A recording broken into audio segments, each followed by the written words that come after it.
orar. Vamos falar com o Senhor. Ele tem falado tanto conosco hoje. Pelo menos comigo ele já falou muito. Vamos orar. Ó Pai, o nosso coração, ele foi criado para Ti, Senhor.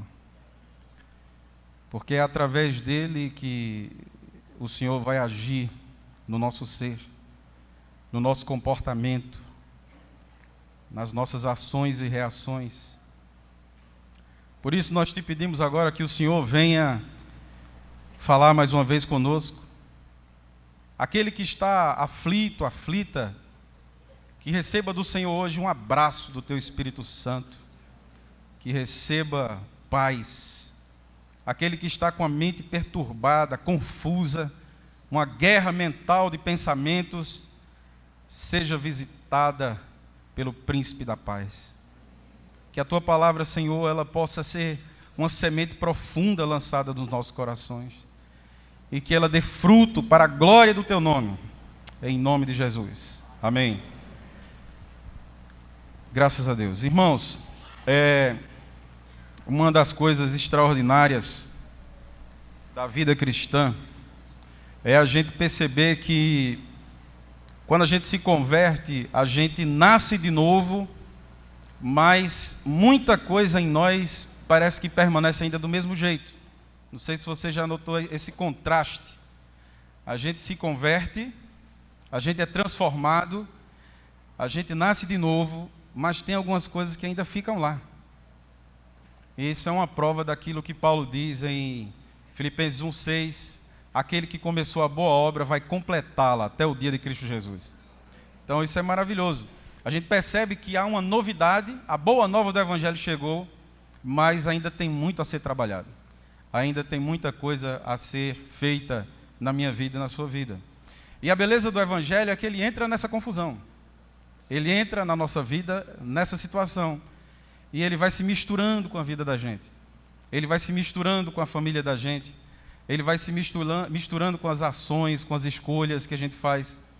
E vai motivando a nossa consciência, vai mudando a nossa consciência, vai transformando nossos pensamentos, nossas ações. E é por isso que uma das coisas mais bonitas que a nossa igreja, diga-se de passagem, tem na liturgia é a oração de confissão. Quando você estuda a oração de confissão, você percebe que na história da liturgia, ela só foi acrescentada no ano 600 depois de Cristo. Até o ano 600 não se fazia oração de confissão nos cultos. Muita gente não sabe disso. Porque na história da liturgia existem acréscimos e cortes. Coisas que foram acrescidas e coisas que foram cortadas. Como, por exemplo, uma coisa que foi cortada da liturgia foi a ceia ágape. Não posso nem dizer onde ela é feita, não é? É o segredo. Mas vocês sabem, a ceia ágape, aquela ceia linda que a gente experimenta na nossa igreja aqui, lá, ela fazia parte do culto. Ela fazia parte da liturgia da igreja. E isso foi retirado. Então, a oração de confissão, ela foi acrescida na liturgia, porque a liturgia ela tem uma missão de nos ensinar a viver a vida cristã. Não é uma coisa que a gente repete no domingo e durante a semana não faz mais. O que está sendo feito aqui, cada gesto que é feito nessa liturgia, é para que eu e você façamos na semana. Aqui se adora a Deus, aqui se confessa pecados, aqui se participa de comunhão, aqui se ouve a palavra, aqui se ora, aqui se louva. E é importante que você faça isso na sua vida inteira, não apenas no domingo.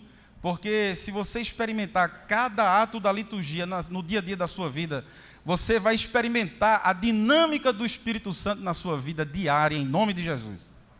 Isso é maravilhoso. É um tesouro que Deus está dando para a gente. Às vezes nós enchemos o nosso dia a dia de tanta coisa e esquecemos de usar esses gestos, esses atos da liturgia para a glória do Senhor. Então, essa segunda carta de Paulo a Timóteo, ela tinha um intuito de motivar Timóteo a crescer na fé. Timóteo já era convertido, Ele era um jovem que foi criado num lar judaico.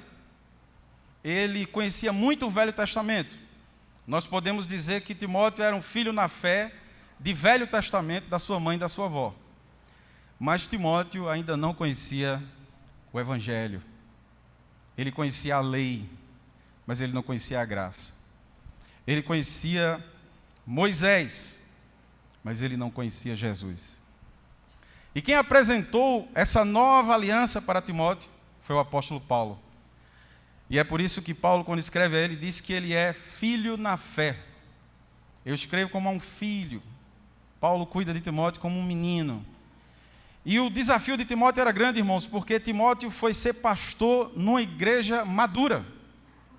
Ele era um menino que o Espírito Santo disse assim: eu quero você, e eu vou usar você para ser pastor numa igreja madura, a igreja de Éfeso. E Deus tem esses mistérios. Eu me lembro que quando eu fazia parte das Assembleias de Deus, uma das coisas que me encantava, não sei se você já foi a algum culto na Assembleia de Deus, mas uma das coisas que me encantam até hoje na Assembleia de Deus é você ver os meninos pregando. Você já viu? Menino de 11 anos, 10 anos, bota ele num tamborete assim, e ele prega feito gente grande. É um negócio impressionante isso. Você, quando ouve, você fica pensando, como é que ele consegue? Um menino daquele tamanho. E eu me lembro que lá no Templo Central da Assembleia de Deus subiu um menino, que hoje é o vice-presidente da Assembleia. Ailton Júnior, se eu não me engano o nome dele. E ele era menino na época. Meninão. E o pastor José Leão disse assim: venha cá pregar aqui. Aí ele veio, pegou o microfone assim: meu amigo, que pregação extraordinária. Então Deus usa meninos para a glória do seu nome. Então essa palavra, essa parte dessa palavra é em especial direcionada a você que é jovem, você que é adolescente, que está aqui presente hoje e que está ouvindo essa mensagem ali na internet. Eu agora sei falar assim, viu? Amém? Eu pregava aqui, eu esquecia de falar do povo da internet, porque lá na Mão Pastor não tem esse negócio. Então, aí eu ouvi Dom Ximenes falar assim: você que está na internet, eu disse, da próxima vez que estiver lá, eu vou falar isso aí.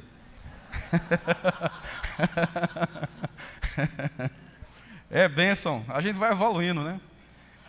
Então, oi? Quem está ouvindo são eles, né? Eles estão lá agora, no tablet.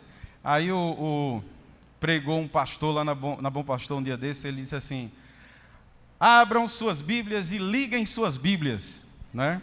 Que hoje está assim, né? Ligue sua Bíblia aí, abra ela. Então, você que é jovem, adolescente, Deus quer usar você, meu irmão. Em nome de Jesus. Deus quer usar você. Veja o que Deus fez. Pegou um menino chamado Timóteo e disse: você vai ser pastor numa igreja madura. Por que eu digo que essa igreja é madura? Porque ela é uma igreja que foi pastoreada nada mais, nada menos do que por Paulo. João.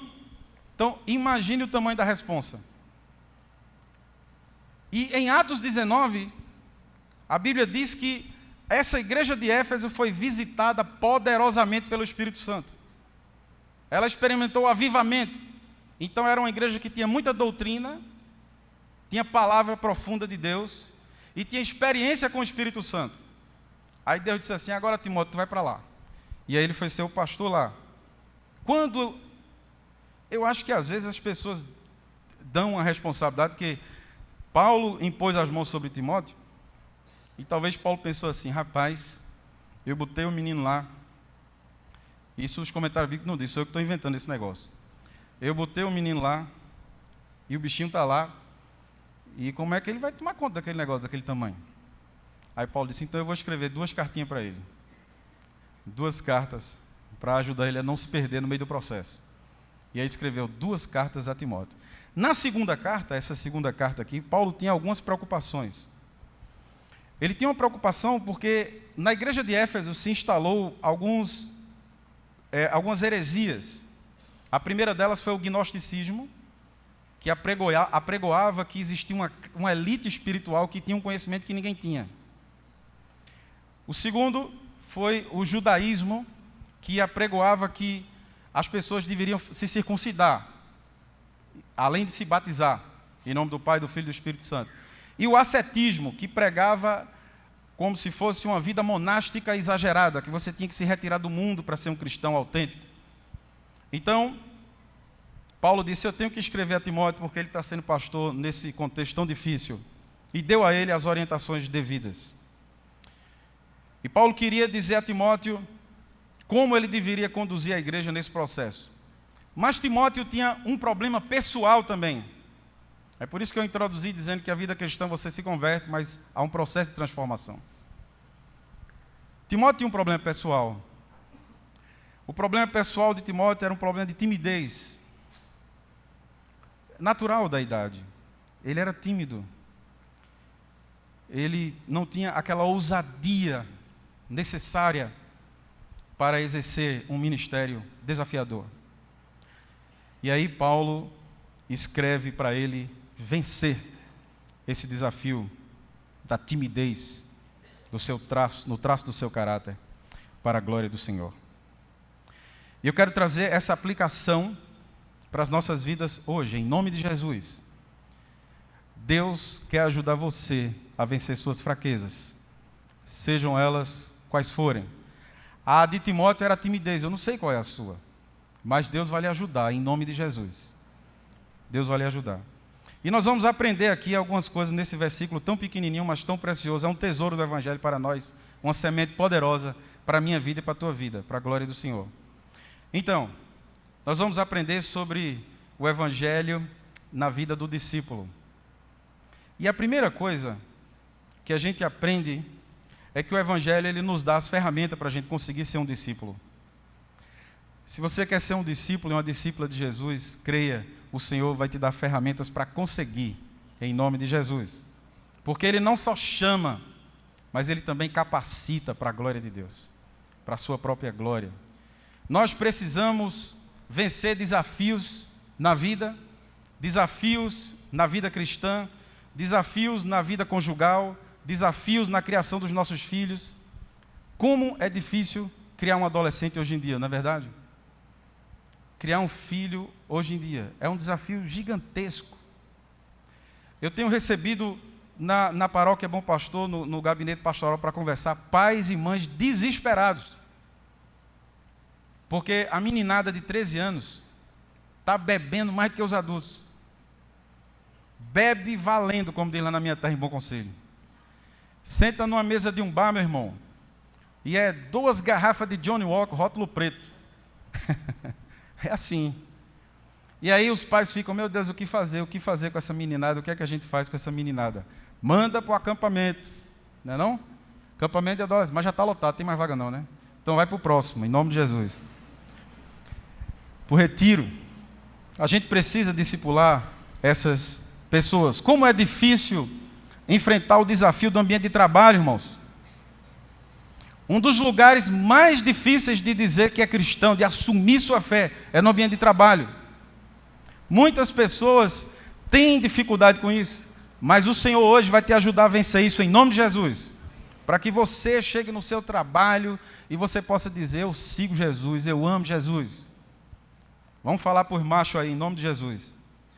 O homem, como é difícil para você, homem, chegar numa roda de homens escarnecedora no seu ambiente de trabalho, em que eles só falam do fim de semana, de mentira, de adultério, de cachaça.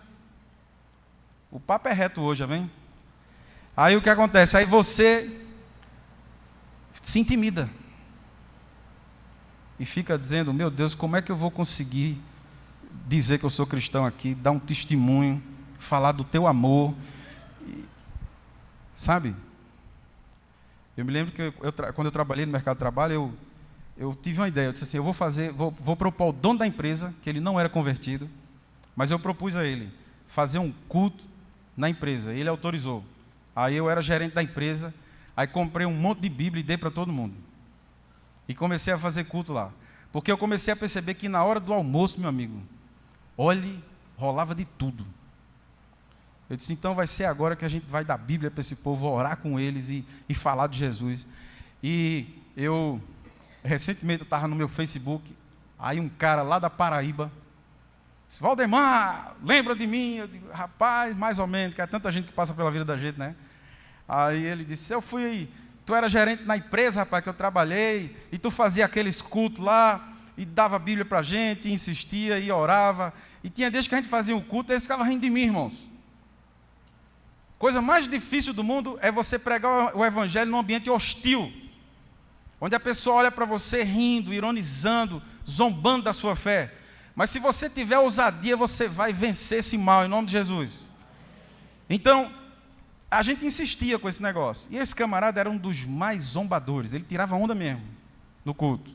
Resenhava com o culto. Tal. E eu dei a Bíblia a ele. Aí ele dizia, rapaz, você quer que eu faça o que com isso? Eu digo, você que sabe. E esse camarada hoje está estudando para ser pastor. Jesus faz assim, viu? Ele pega o mais anarquista que tem e diz assim, você vai ser pastor. O Espírito Santo tira onda com o cara, meu irmão. Em nome de Jesus. Não é brincadeira não, irmão. E aí, Deus vai lhe dar as ferramentas para você viver a vida cristã. Agora, o Evangelho, ele é tão poderoso que ele, além de nos converter, ele ainda nos discipula. O que eu acho lindo no Evangelho é isso, é que ele discipula você, ele ensina você a ser cristão. E aí, eu quero tratar o versículo mais objetivamente agora, para a gente observar algumas coisas que o Evangelho vai fazer com a gente para nos discipular. Observe bem. A primeira coisa que o Evangelho vai fazer, que Paulo diz aí, ele vai tirar de nós a covardia. Em nome de Jesus.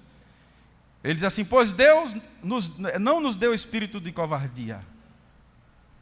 Ele retira a covardia de nós.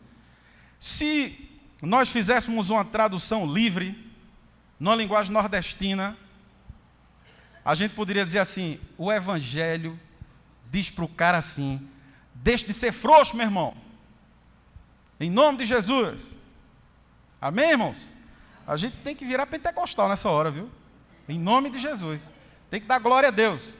Porque o Evangelho chama a gente para ser macho. E quando eu digo macho, é uma palavra universal, homens e mulheres. Uma mulher macho. Você já encontrou uma mulher macho? Você vai no interior, tem mulher que é macho, meu irmão. Ela encara a vida, encara os problemas, os desafios. Não é? Tem mulher que é pai e mãe. Já viu esse negócio? Porque o pai vive por aí. Aí a mãe tem que fazer tudo. Isso é uma mulher macho. Eu dou glória a Deus quando eu encontro mulher assim. Eu conheci uma mulher macho que já era bisavó. Quando eu sento diante de uma pessoa assim, eu fico calado, não falo nada, deixo ela falar sozinha. Fala aí, meu amigo. Porque é muita sabedoria. Vamos aprender em nome de Jesus. Aí a pessoa fica falando, e eu só bebendo na fonte. Dá vontade de levar um caderno, anotar tudo, um gravador. Fale aí, notas de rodapé da sabedoria. Então, o Senhor, Ele vai retirar esse medo de você, em nome de Jesus, para que você possa dizer assim, olha, eu amo Jesus. Dom Mendes conta uma história de um pastor que foi tentado por uma mulher bonita, e ela queria ficar com ele, sair com ele. Eles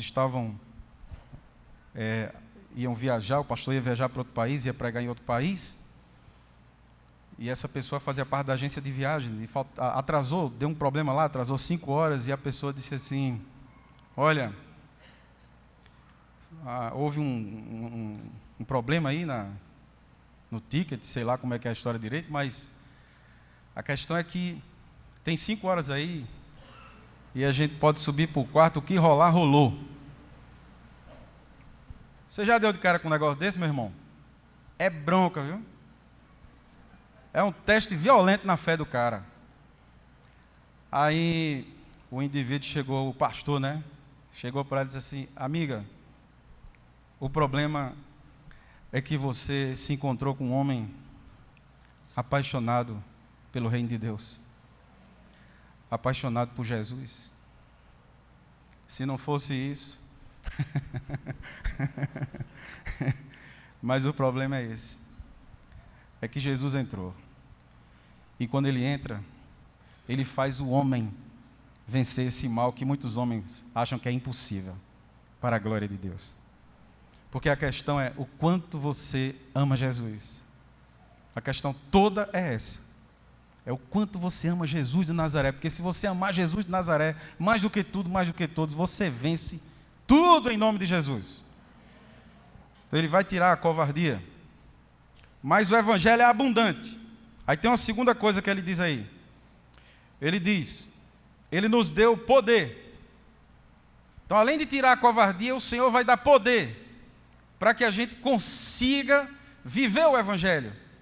Porque o evangelho, meus irmãos, é um padrão extremamente elevado. A minha natureza, a sua natureza não tem condição de viver isso. Nossa natureza humana, ela é incompetente para viver o evangelho. E é por isso que nós precisamos de uma pessoa linda, extraordinária, maravilhosa, chamada Espírito Santo de Deus. Eu preciso do Espírito Santo, você precisa do Espírito Santo. Nós temos que dar lugar ao poder do Espírito Santo, para que a gente consiga praticar esse negócio. Porque você já imaginou amar o inimigo para gente como a gente?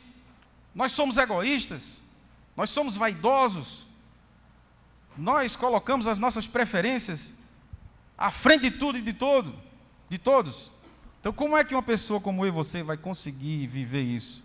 Agora, se vier poder do alto, você consegue, em nome de Jesus. E aí ele vai adiante. Ele diz, além de tirar a covardia e lhe dar poder, ele vai lhe dar amor. Veja que maravilha, que texto rico. O Martin Lloyd Jones, ele tinha uma teoria sobre o amor, que eu nunca vi nenhum comentarista bíblico dizer. Ele dizia assim, que o amor é algo tão poderoso, que nós temos que pedir ao Espírito Santo que ele nos dê um batismo de amor.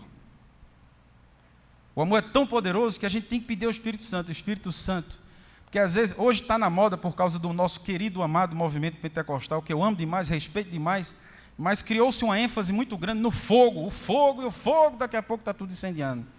Então as pessoas, vamos, batismo de fogo. Aí o Lloyd Jones dizia assim, vamos pedir um batismo de amor. Um batismo de amor. Porque esse valor do evangelho, ele é tão nobre, que o Espírito Santo tem que nos batizar com ele, para a gente conseguir praticar e viver, amar como Jesus amou, como diz aquela canção. E esse batismo de amor, ele vai nos capacitar a viver a obra de Deus dentro de casa, fora de casa, onde Deus colocar você, nas dimensões que Ele lhe colocar. E aí ele vai mais adiante, ele encerra dizendo assim, ele vai nos dar equilíbrio. Eu vou fazer uma confissão aqui. Olha, a gente que é pastor, a gente só, ore por nós, viu? Porque o desafio é grande, mas a gente é um bando de metido. Eu não vou nem dizer amém, vou dizer assim, misericórdia. Não é? Aí eu lendo esse texto, eu disse assim, rapaz, esse texto está errado. Já imaginou a ousadia? Porque eu disse assim, poder, amor e equilíbrio. Aí eu pensei ousadamente assim, o certo deveria ser o amor por último. Poder, equilíbrio e amor. Aí eu tive a graça de ler um comentário bíblico. E aí o comentarista corrigiu a minha heresia. Glória a Deus. Ele disse assim, o amor vem antes do equilíbrio, porque o equilíbrio é um filho do amor. Só tem equilíbrio, maturidade, sensatez, sabedoria. Quem passou pelo caminho do poder. Primeiro quem abandonou a covardia, mas quem passou pelo caminho do poder, do amor, e chega a um ponto que você fica equilibrado. Você ganha bom senso. Você vai aprendendo a hora de falar, a hora de calar, a hora de agir, a hora de entrar em cena, a hora de sair de cena. Eu acho lindo João Batista, porque João Batista prega como profeta, o último dos profetas da linhagem do Velho Testamento, ousadamente, com coragem, a ponto de perder a cabeça. Mas chega um momento que ele tem que sair de cena. E o Espírito Santo ensina João Batista a fazer isso. E ele faz isso com maestria. Porque João Batista, chega um momento que os discípulos dele começam a seguir Jesus, E aí 2 dos seus discípulos disseram: olha, os teus discípulos estão todos seguindo Jesus. Estão abandonando o barco, você vai ficar sozinho. Aí João disse: não, menino, deixe ser menino. Não. Que ele cresça e que eu diminua. Porque se ele crescer e eu diminuir, é melhor para mim. Isso é alguém que entendeu o Evangelho, irmãos. Quantas vezes você deve ter sofrido porque mudou de ministério? Eu vejo gente me procurando sofrendo, diz assim: me tiraram do cursilho. Estava na hora de você sair de cena, irmão. Estava na hora de você ficar ali um pouquinho aprendendo. Não foi o bispo que fez isso, ou o pastor, sei lá, o arcebispo. Foi Deus que fez isso com a tua vida. Essa pessoa que fez isso com você, o seu líder, só foi o instrumento, em nome de Jesus. Deus, às vezes, tira a gente de cena, bota a gente em off, para a gente ficar a sós com Ele, no particular, em nome de Jesus. Sabe, amados, eu fiquei apaixonado por essa semana que eu passei aqui na Recon. Missão na íntegra. Quem não veio, perdeu. Eu vou usar aquela expressão do cursilho, que Dom Paulo usa quando pergunta uma pessoa assim: você fez o cursilho? Aí a pessoa diz assim: fiz não. Aí diz: não sei como você sobreviveu até agora, né? Aí eu pergunto agora: você já fez o Missão na íntegra? Não sei como você sobreviveu até agora. Foi um negócio extraordinário. Eu observei o mover do Espírito Santo no Missão na íntegra. Como é maravilhoso, porque a gente teve aqui pastor assembleiano, presbiteriano, batista, metodista, metodista. E eu fiquei ali no cantinho dando glória a Deus e rindo com o agir do Espírito, irmãos. Não sei se Davi percebeu isso, acho que Davi notou. Teve um pastor assembleiano que veio pregar aqui, irmãos. Eu queria que vocês vissem ele pregando. Parecia um pastor tradicional. Todo sério, cheio de folha para lá, folha para cá. Eu digo: rapaz, eu nunca vi um pastor assembleiano pregando assim. Olha o que o Espírito Santo fez. Botou o pastor sapatinho de fogo para pregar como tradicional. Aí, para acabar o negócio, veio um pastor presbiteriano aqui, o Antônio Carlos Costa, pregando feito pentecostal, irmãos. Pulava, aleluia, batismo com o Espírito Santo. Eu digo: rapaz, o Espírito Santo tira onda com a igreja, né, irmão? Porque ele pega um pastor do fogo e diz: vou te acalmar. Tu vai pregar sereno. E pega o pastor sereno e diz: tu vai pregar, meu amigo, no gás. Meu irmão, a teologia não manda no vento, não. E louvado seja o nome do Senhor, porque o vento sopra onde quer, age como quer e faz como quer, porque essa igreja tem dono. E o nome dele é Jesus de Nazaré. Ele manda na igreja dele. Ele faz o que ele quiser. E se você veio de uma igreja histórica para essa igreja aqui, olha, se prepara que Deus vai fazer um mover na tua vida, viu?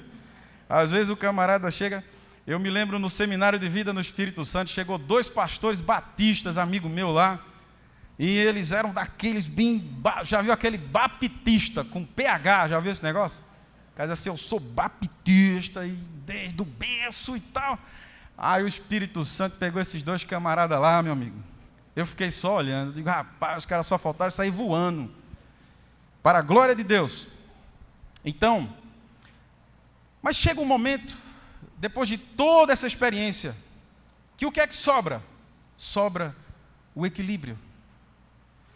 Eu estou lendo um livro maravilhoso agora do Jonathan Edwards, que é Caridade e seus frutos.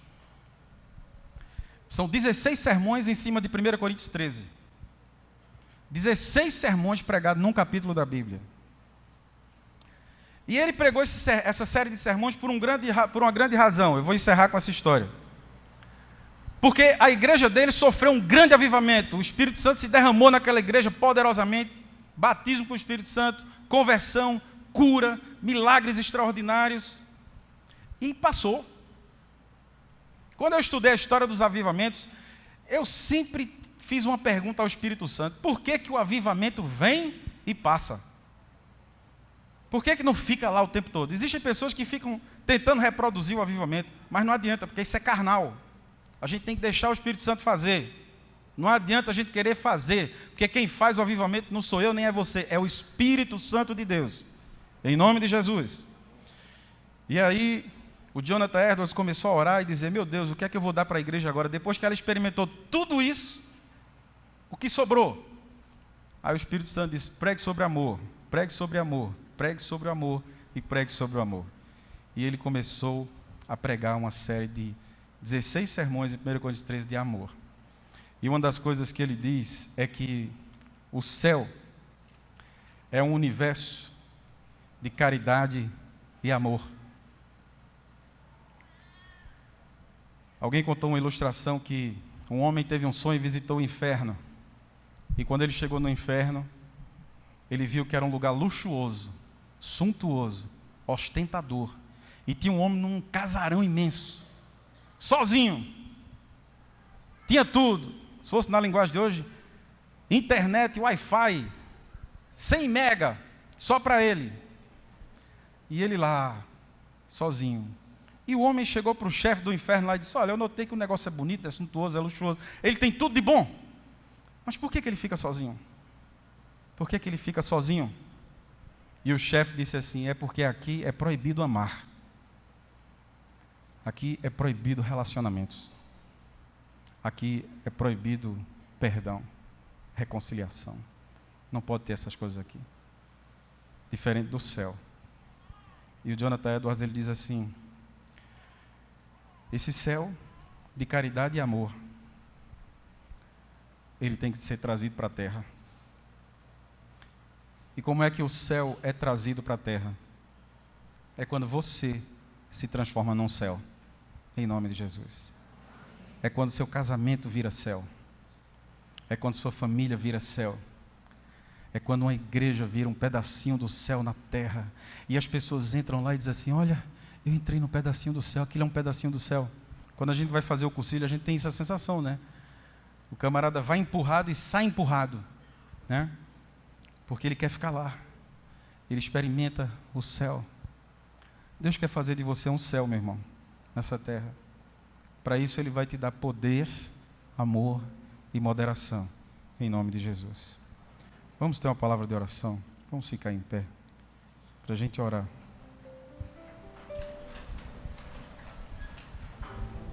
Essa é uma palavra direcionada a todos nós. É para mim, é para você. Quando o Espírito Santo me deu essa palavra, eu confesso que eu percebi que eu precisava muito dessa palavra na minha vida. Porque a vida pastoral é uma vida desafiadora, estressante, cheia de tensões. E o Espírito Santo falou muito comigo nessa palavra, para a glória dele. E eu espero que Ele tenha falado ao seu coração.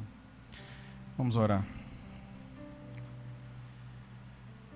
Querido, doce e amado Espírito Santo, muito obrigado porque o Senhor está conosco. Obrigado, Jesus, porque Tu disseste, antes de ir para a cruz, aos Teus queridos discípulos, eu vou, mas não fiquem tristes, vocês não ficarão órfãos, eu não vou abandonar vocês, não.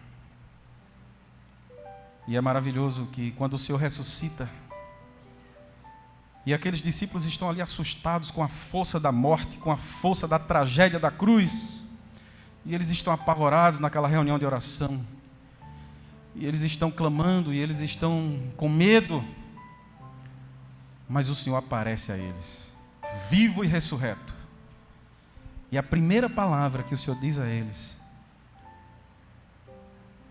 a paz esteja convosco. Aleluia. Ó Deus, que essa palavra de 2000 anos possa ecoar hoje aqui. A paz esteja convosco. O Cristo glorificado está dizendo isso hoje. E que a gente aprenda a tomar posse dessa paz. Porque acabou o reino do medo. Porque Jesus ressuscitou. E nós precisamos, Senhor, de poder. Retira de nós todo medo, toda covardia, toda fraqueza, para que a gente faça a obra no poder do Senhor. Enche-nos de amor, nos dá, como disse Lloyd Jones, um batismo de amor. Porque é um poder que só tu podes dar, é um tesouro que vem do céu, não podia vir de outro lugar. Mas, Senhor, enche a igreja de bom senso, de equilíbrio, de maturidade, para que a gente possa dizer como Paulo: quando eu era menino, eu agia como menino, pensava como menino. Mas quando eu cresci no amor, no equilíbrio, eu fui deixando para trás as coisas de menino, porque o que realmente importa é o quanto eu amo Jesus e o quanto eu amo o meu próximo. É em teu nome que fazemos essa oração. Amém. Que Deus nos abençoe, irmãos.